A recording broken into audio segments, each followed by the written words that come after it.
पिछले एक दशक से पता है कि अरावली बेल्ट में इल्लीगल माइनिंग चलती आ रही है कि प्रोटेस्ट का स्पार्क यहीं से निकलता है। अचानक ऐसा क्या हो गया कि अरावली माउंटेन साइलेंटली मर रहे हैं। ये सिस्टम लगभग 2 बिलियन ईयर्स से यहाँ पर है। सुप्रीम कोर्ट ने अरावली की ऑपरेशनल डेफिनेशन को एक्सेप्ट किया।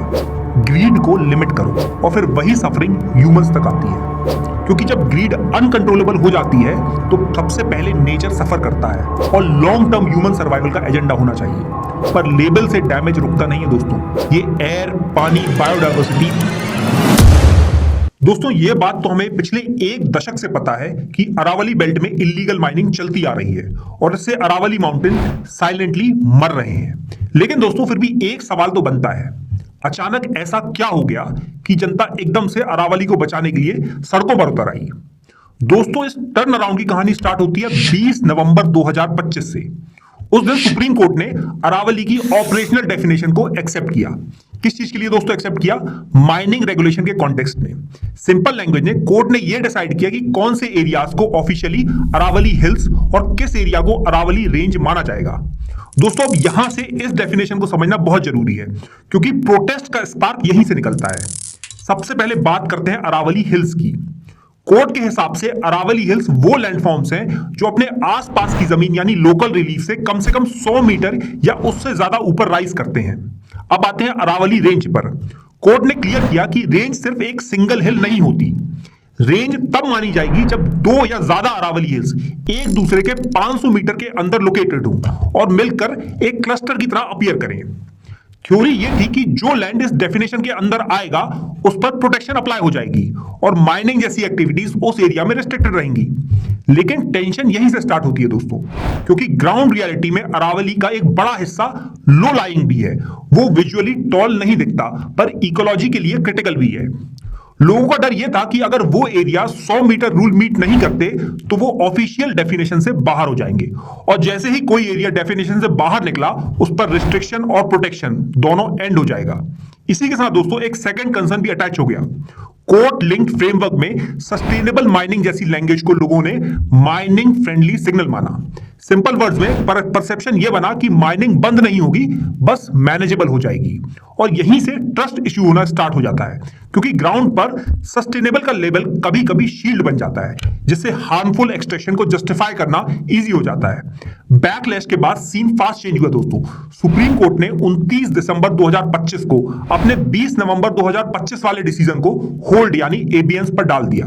मतलब सिंपल, जो डेफिनेशन डिस्प्यूट का सेंटर बन गई थी उसे टेम्पररी साइड में रखा गया ताकि इरिवर्सिबल डैमेज का रिस्क ना हो। कोर्ट का पॉइंट यह था दोस्तों कि कंफ्यूजन और कंसर्न्स रियल्स हैं, इसलिए मैटर को फ्रेश एंगल से ज्यादा क्लैरिटी के साथ री एग्जामिन करना जरूरी है। इसी प्रोसेस में कोर्ट ने नई एक्सपर्ट कमेटी का फॉर्मुलेशन का डायरेक्शन दिया ताकि डेफिनेशन और उसके एनवायरमेंटल इंपैक्ट को दोबारा प्रॉपर्ली एसेस किया जा सके। और इसके बाद मैटर की नेक्स्ट हियरिंग के लिए 21 जनवरी 2026 को इसे लिस्ट कर दिया गया। दोस्तों अब तक हमने अरावली लैंडस्केप को लेकर करंट सर्कमस्टेंसेस और कंट्रोवर्सी का ओवरऑल सीन देख लिया है। अब आगे बढ़ते हुए हम कुछ फंडामेंटल कॉन्सेप्ट को थोड़ा और क्लियरली समझेंगे, और इस जर्नी की शुरुआत हम एक बेसिक सवाल से करेंगे। अरावली बनी कैसे, यानी फॉर्मेशन ऑफ अरावली। दोस्तों अरावली बहुत ही पुराने पहाड़ है, इतने पुराने कि ये लगभग 2 बिलियन साल से भी ज्यादा टाइम से यहां पर है। इसलिए आज अरावली बहुत ऊंचे नहीं दिखते। रीजन बहुत सिंपल है दोस्तों, ये पहाड़ वीक नहीं है, बस पुराने हैं। और जब टाइम बहुत ज्यादा हो जाता है तो हवा, पानी और बारिश धीरे धीरे हर चीज को डिग्रेड कर देती है। बस इसी लॉन्ग इरोजन प्रोसेस ने अरावली को सेंचुरीज नहीं, मिलियंस ऑफ ईयर में स्लोली वॉर्न डाउन कर दिया है दोस्तों अब आगे बढ़ते हैं और अरावली का ज्योग्राफिकल एक्सपेंशन देखते हैं। दोस्तों इस कॉन्सेप्ट को समझने के लिए आप अरावली को सिर्फ पहाड़ नहीं, एक जियोलॉजिकल स्पाइन की तरह देखो। ये स्पाइन गुजरात के साइड से साउथ वेस्ट बेल्ट में स्टार्ट होती है, फिर राजस्थान के थ्रू आते हुए डायगोनल लाइन की तरह क्रॉस करती है। आगे जाकर ये हरियाणा में ब्रोकन रिजेस का फॉर्म में दिखती है और एंड में दिल्ली आते आते ये दिल्ली रिज बनकर उसी में मर्ज हो जाती है। सुप्रीम कोर्ट की प्रोसीडिंग्स में मिनिस्ट्री ऑफ एनवायरनमेंट, फॉरेस्ट और क्लाइमेट चेंज के सबमिशन के मुताबिक अरावली लैंडस्केप कुल 34 डिस्ट्रिक्ट्स में स्प्रेड है, और ये स्प्रेड 4 रीजन्स को कवर करता है। वो है गुजरात, राजस्थान, हरियाणा और दिल्ली। दोस्तों अब आगे बढ़ते हैं और अब बात करते हैं उस सेंट्रल इशू की जिसकी वजह से अरावली माउंटेन पर सबसे ज्यादा प्रेशर पड़ता है, वो है माइनिंग। सबसे पहले यह समझो, अरावली में कोई माइनिंग आज की प्रॉब्लम नहीं है, ये कहानी बहुत पुरानी है, लेकिन आज इसका इम्पैक्ट बहुत सीवियर हो चुका है। प्राचीन काल से ही इस बेल्ट में कॉपर माइनिंग और कॉपर मेटलर्जी के ट्रेसेस मिलते हैं, खासकर नॉर्थ ईस्ट राजस्थान के ज्ञानेश्वर जोधपुर कल्चर के कॉन्टेक्स्ट में। रिसर्चर्स को ब्रॉडली 3rd और 2nd मिलेनियम BCE से कनेक्ट करते हैं, लेकिन जैसे जैसे टाइम आगे बढ़ा ये एक्टिविटी सिर्फ मेटल निकालने तक लिमिटेड नहीं रही। समय के साथ साथ एक्सट्रैक्शन का पर्पस बदला और स्केल भी। कॉलोनियल पीरियड आते आते माइनिंग ज्यादा ऑर्गेनाइज हो गई, सर्वेज बनने लगे, रिकॉर्ड्स आए और लीजेस जैसे सिस्टम डेवलप होने लगे। मतलब माइनिंग एक स्कैटर्ड एक्टिविटी से एक रेगुलेटेड स्ट्रक्चर में शिफ्ट हो गई। फिर पोस्ट इंडिपेंडेंस के बाद पिक्चर और चेंज हो गई। कॉपर जैसे मेटल्स के साथ साथ अरावली बेल्ट का building stone, quartzite, limestone, marble और ग्रेनाइट जैसे मटेरियल कंस्ट्रक्शन मार्केट का कोर रॉ मटेरियल बनने लगे दोस्तों। और फिर आया 1990 से 2000 का फेज। एनसीआर एक्सपेंड होने लगा, हाईवेज बनने लगे, रियल एस्टेट और इंफ्रास्ट्रक्चर का बूम आया, डिमांड एक्सप्लोड हो गई दोस्तों, और माइनिंग का स्केल स्काई रॉकेट हो गया। अब ये माइनिंग कोई लोकल नीड वाली चीज नहीं रही दोस्तों, ये एक कमर्शियल सप्लाई चेन बन चुकी थी, जिसमें mechanised blasting, crushers, heavy transport feeds, contractors और मिडिलमैन, और ऊपर से कंटिन्यूस डिमांड। सब कुछ एक सिस्टम की तरह चलने लगा दोस्तों। और इसी शिफ्ट के साथ जो चीज कभी सर्वाइवल नीड्स और अर्ली मेटलर्जी का पार्ट थी, मॉडर्न टाइम में कंस्ट्रक्शन इकोनॉमी के लिए रॉ मटेरियल का फ्यूल बन गई। और यहीं से दोस्तों अरावली माउंटेन्स हाई स्पीड से डिग्रेड होना स्टार्ट हो जाते हैं। दोस्तों अब अरावली माइनिंग को हम लीगल पर्सपेक्टिव से देखते हैं, और यहां एक बात पहले से मैं क्लियर कर देता हूं कि इलीगल माइनिंग सिर्फ एलिगेशन नहीं है, ये FIR, सीजर्स और पेनल्टीज के डेटा में डायरेक्टली रिफ्लेक्ट होती है। लेकिन दोस्तों पर यहां एक लिमिटेशन को भी समझना बहुत जरूरी है। पूरा अरावली बेल्ट का एक single consolidated FIR figure central level पर रेगुलरली पब्लिश नहीं होता है, इसलिए जो वेरीफाइड पिक्चर मिलती है वो मोस्टली स्टेट वाइज स्नैपशॉट्स में ही आती है। और स्नैपशॉट्स का मतलब दोस्तों सबको पता है, सिर्फ पार्शियल पिक्चर, फुल रियलिटी नहीं मिलती है। दोस्तों शुरुआत करते हैं हरियाणा से। नू यानी मेवात के अरावली एरिया में अप्रैल से जून 2025 के सिर्फ 3 महीनों में 31 FIR रजिस्टर हुई थी। मतलब रिस्ट्रिक्शन के बावजूद भी ग्राउंड पर इलीगल माइनिंग रुकी नहीं। रूल्स थे पर इन्फोर्समेंट दोस्तों बहुत पैची रहा। अब इसी हरियाणा बेल्ट का एक और स्नैपशॉट देखिए दोस्तों। गुरुग्राम रीजन में अप्रैल से दिसंबर 2025 के बीच 126 व्हीकल सीज हुए और 84 लाख का फाइन कलेक्ट हुआ। यानी इशू सिर्फ माइनिंग का नहीं है दोस्तों, अनऑथराइज्ड मिनरल ट्रांसपोर्ट भी इस चेन का एक बड़ा पार्ट है। अब राजस्थान पर आते हैं दोस्तों, जहां नंबर्स और ज्यादा कंसर्निंग दिखते हैं। रिपोर्ट्स के मुताबिक दिसंबर 2018 से दिसंबर 2025 के बीच अरावली बेल्ट डिस्ट्रिक्ट में 4181 FIR इलीगल माइनिंग, ट्रांसपोर्ट और स्टोरेज से रिलेटेड लॉन्च हुई हैं। और याद रखिए ये नंबर सिर्फ एक विंडो है, पूरी फिल्म नहीं है दोस्तों, क्योंकि जो केसेस पकड़े जाते हैं सिर्फ वही रिकॉर्ड में आते हैं। और एक ब्रूटल रियलिटी ये भी है दोस्तों, जो केसेस FIR तक पहुंचते हैं वो सिर्फ वही होते हैं जो पकड़े जाते हैं। जो माइनिंग क्वाइटली चलती रहती है, जहां रिपोर्टिंग नहीं होती, उनका रिकॉर्ड किसी फाइल में दोस्तों नहीं मिलता है। इसलिए सवाल सिर्फ कितनी FIR हुई ये नहीं होना चाहिए दोस्तों, सवाल ये होना चाहिए एक्चुअल इलीगल माइनिंग कितनी चल रही है। दोस्तों अब आगे बढ़ते हैं और समझते हैं कि अरावली में एक्चुअली में किन किन चीजों की माइनिंग होती है। रियलिटी यह है कि आज का मेजर फोकस कंस्ट्रक्शन इकोनॉमी से डायरेक्टली लिंक्ड है। यही डिमांड अरावली पर सबसे ज्यादा प्रेशर क्रिएट करती है दोस्तों। मेन मिनरल्स और स्टोन जो अरावली से निकाले जाते हैं वो है लाइमस्टोन, क्वार्ट्जाइट, सैंडस्टोन, स्लेट जैसे डायमेंशन स्टोन, और साथ ही बिल्डिंग स्टोन कैटेगरी का मटेरियल भी यहां से निकाला जाता है दोस्तों। लेकिन पिक्चर सिर्फ इतनी नहीं है दोस्तों, राजस्थान का ओवरऑल मिनरल प्रोफाइल में lead, zinc, copper, silver, lignite और लाइमस्टोन जैसे मिनरल्स भी इंक्लूड होते हैं।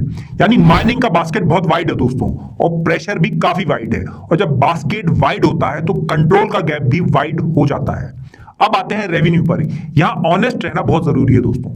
अरावली ओनली रेवेन्यू का कंसोलिडेटेड फिगर पब्लिक डोमेन में जनरली क्लियरली नहीं मिलता, लेकिन state level mining revenue officials record में आता है।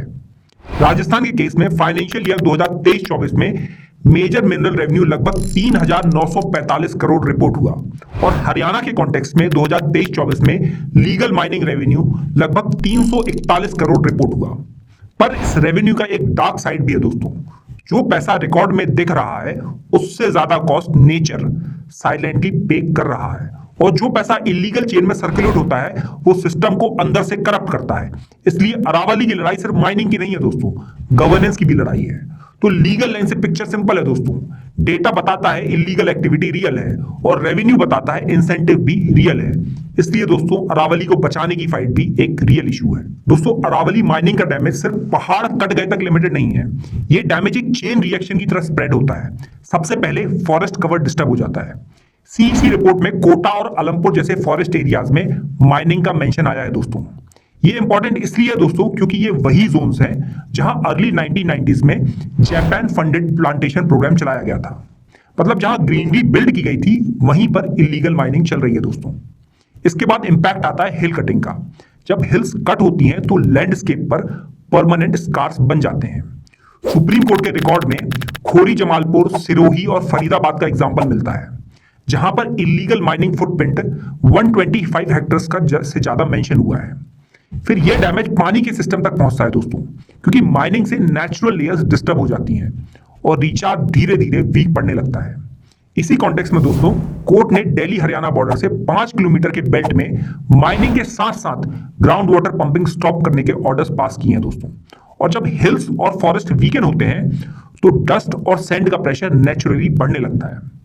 रिपोर्ट्स के मुताबिक डिफॉरेस्टेशन, क्वारिंग और इरोजन की वजह से अरावली में 12 मेजर गैप्स बन चुके हैं जो अजमेर के मागरा हिल से लेकर झुंझुनू और हरियाणा के महेंद्रगढ़ तक एक्सटेंड करते हैं।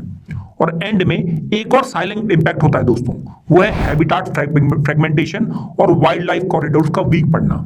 और बायोडाइवर्सिटी इस चीज में लॉन्ग टर्म में डिग्रेड होने लगती है दोस्तों। तो दोस्तों बॉटम लाइन सिंपल है, माइनिंग ने अरावली को सिर्फ कट नहीं किया दोस्तों, उसने फॉरेस्ट, वाटर, एयर और बायोडाइवर्सिटी को एक साथ डैमेज किया है। दोस्तों अब जब सुप्रीम कोर्ट ने 20 नवंबर वाले डिसीजन को होल्ड पर डाल दिया है और एक्सपर्ट रीअसेसमेंट का सिग्नल दिया है तो ये सिर्फ डिबेट का मूवमेंट नहीं है दोस्तों, ये कोर्स करेक्शन का मूवमेंट है क्योंकि अरावली का डैमेज एक चेन रिएक्शन की तरह चलता है। दोस्तों अब देखते हैं इस प्रॉब्लम का रियल वे फॉरवर्ड क्या होना चाहिए। पहले डेफिनेशन और मैपिंग को प्योरली साइंटिफिक बनाना होगा, सिर्फ हाइट कट ऑफ पर नहीं, रियल इकोसिस्टम लॉजिक पर चलना होगा। जियोलॉजी, ड्रेनेज और रिचार्ज जोन्स को फॉरेस्ट और वाइल्ड लाइफ कॉरिडोर्स के साथ एक ट्रांसपेरेंट पब्लिक मैप में क्लियरली फिक्स करना होगा। फिर माइनिंग को मैनेज नहीं, एक्चुअली में कंट्रोल करना होगा। कंस्ट्रक्शन डिमांड को डाउन शिफ्ट करना होगा, रिसाइकल एग्रीगेट्स को पुश करना होगा और प्रोक्योरमेंट रूल्स को बहुत स्ट्रिक्ट बनाना होगा।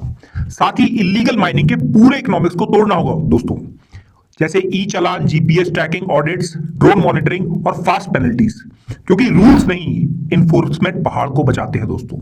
और लास्ट में रिचार्ज बेल्ट्स और कॉरिडोर्स को क्लियरली नो गो जोन्स बनाना होगा, सेंसिटिव लीजेस को ऑनेस्ट रिव्यू करना होगा और रेस्टोरेशन को मैंडेटरी करना होगा। दोस्तों कंक्लूजन से पहले एक बात क्लियर है, अरावली कोई नॉर्मल हिल्स नहीं है दोस्तों, ये सिस्टम लगभग 2 बिलियन ईयर्स से यहां पर है और हम सोच रहे हैं कि 20 से 30 साल में इसको मैनेजेबल बना देंगे।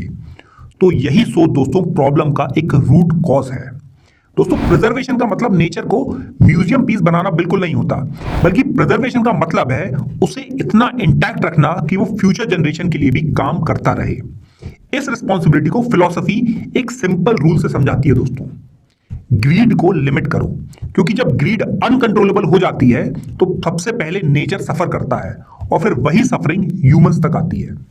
अरावली में ये रिजल्ट अब क्लियरली दिख रहा है दोस्तों।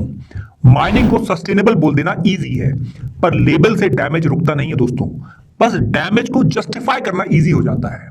तो दोस्तों कंक्लूजन बहुत सिंपल है, अरावली को प्रोटेक्ट करना सिर्फ एनवायरनमेंट का एजेंडा नहीं होना चाहिए, ये एयर, पानी, बायोडाइवर्सिटी और लॉन्ग टर्म ह्यूमन सर्वाइवल का एजेंडा होना चाहिए। और अगर डेवलपमेंट के नाम पर अरावली ही लूज हो गई तो डेवलपमेंट का मतलब भी दोस्तों लूज हो जाएगा।